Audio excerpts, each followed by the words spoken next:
Hello, my name is FX Gagnon. I'm a professional canyon guide and also a search and rescue team leader in high-angle rescue and swiftwater rescue. I'm also a wilderness first aid respondent and the owner of West Coast Canyoning Adventures. Being a guide is about risk management. We move people from point A to point B in a very hostile environment, and our job is to mitigate the risk. Understanding what is the risk and do everything we can to reduce the consequences of those risks. On June 7 at McDonald Falls, it's a nice little place, basically 4 waterfalls very close to actually the road. So me and 16 fellow guide, we're training for rescue, training about communication with clients, canyoning, rigging. And at a certain point, somebody came to us and went, "Excuse me, I hear somebody yelling help down there." And we're like very confused. What's going on? Somebody set up a mock current scenario without telling me in that training I'm organizing? No, it was the real deal. Really quick, we figured it out and we went into rescue mode. Right at that point, we need to have an incident command at the rescue vehicle.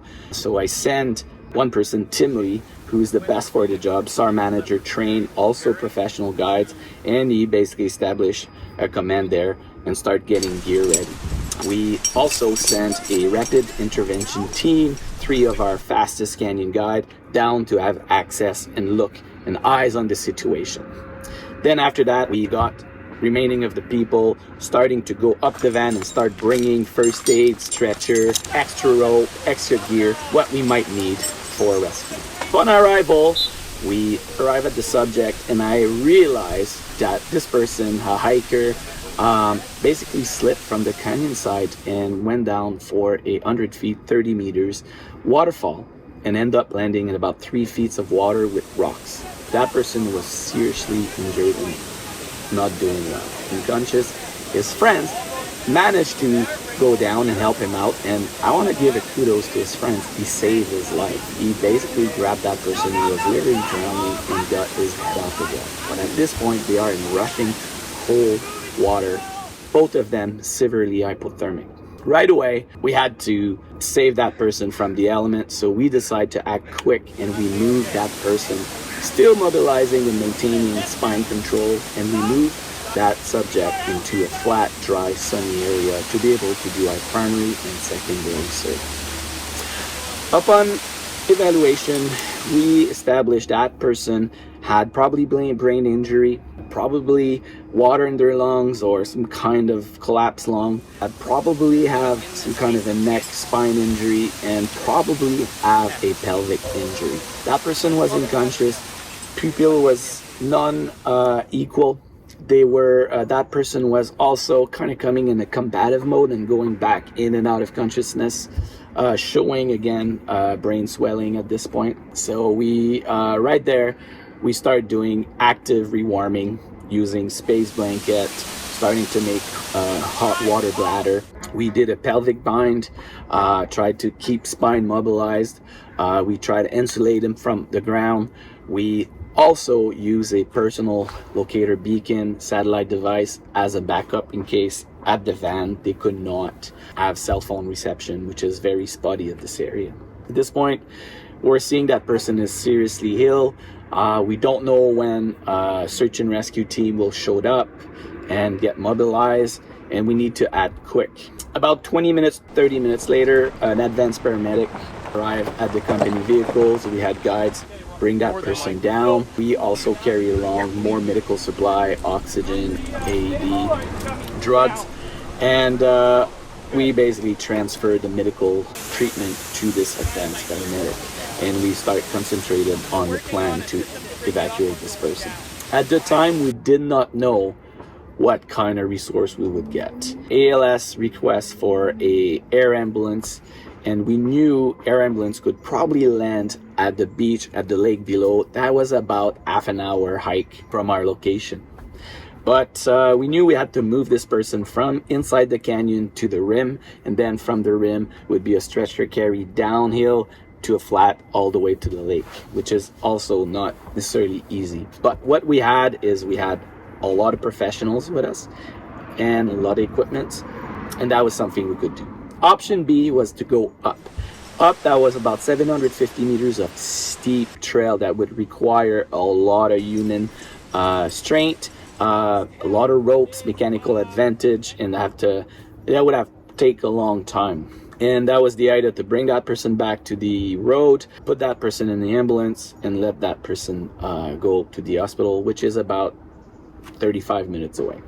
A bit later, we had another 4 paramedics showing down, so we guide them down, put helmets on them, tried to manage safety, and we brought portable stretcher, portable spine protection, and ropes, and we're starting building systems, and Matt tried to think about how we will manage this person out. Meanwhile, paramedics are doing basically medical intervention, sedating the subject, trying to stabilize him. We put quite a bit of oxygen. We went through 4 tanks of oxygen, if I believe, and they were really trying to help him. He had quite a bit of difficulty breathing due to water in his lung, most likely, and lung collapsing also, internal breathing, bleeding, and amongst other injuries. So at this point, we got a good news that the helicopter would be an hour away, that basically we decided that we would go for the lake, and at this point we needed to stretcher carry. So we put the subject utilizing a Kendrick extraction device combined to a sked portable stretcher, providing a full spine control. We managed to actually move the person. But we had a challenge. We had to go over logs and rocks and a steep bank, and we were not sure how that would go. So basically, all of us with the fellow guides, we basically try practicing with the log, and just to make sure we got this technique called a caterpillar carry. And we practiced with the log for about a minute or 2, and we realized that was feasible. And at this point, we took the subject and we moved him, and it went super smooth. Once we got to the bank, we connected to rope, so we had a backup so we could not drop him down, and we moved that person up to the bank onto the trail. From the trail, it was the easy feat. We basically walked down. We had switching guides who would basically always I'd get tired. We would have guides leading the way, cleaning the trail so we don't trip. We had guides actually putting helmets along the way, so we had markers so we knew where to go. It worked out pretty good. As we got to the beach, the helicopter was landing, and then we passed them over to those helicopter medics. They worked on the subject for about 45 minutes, blood transfusion, oxygen, and many other medical intervention. We were there support, keeping the beach from bystanders. We also were holding tarps, providing shade. And at this point, we had no clue if that person will survive or not. Nobody had really high hope. We're kind of setting our expectation low. It was not easy. Finally, they deemed to have the subject stable enough, and we're running out of oxygen. Decide to take off and go to the hospital. As the helicopter flew out, we were all silent. Felt proud of what we did, but also very sad and worried that maybe that person would not survive. That night, I decided to organize a debrief with all the staff, organize a barbecue, and we had people was really emotional, and I was also very emotional, thinking that could have we done it better. And when I think about it, our skills was to locate, access, stabilize, and transport, and that's what we did. Our job was to bring the subject to the helicopter, and we did that efficiently and very well. About a week later, we got the good news that Jacob is back. He's good. He's gonna walk again, and he will have no permanent damage with his brain or nothing. So that was a good news. And when I passed that news among the staff, everybody got very, very emotional. And some of us actually went and actually visit Jacob to the hospital, and it was an amazing reunion. And it made me reflect that we do this job because we love nature, we love canyoning, we love the sport. We train because we care, and we trained a lot. And I realized that I'm so proud of any guides fellow who works with me, and search and rescue fellow who train with me on a volunteer setting or professional setting, that we basically acquire this amazing skills, and that actually can save lives. So my reflection on this and what I learned is, as professionals, we train hundreds and hundreds of hours, and when we work, train, or recreate in an area, we are actually elevating public safety, and we're there for you, and that's amazing. And hopefully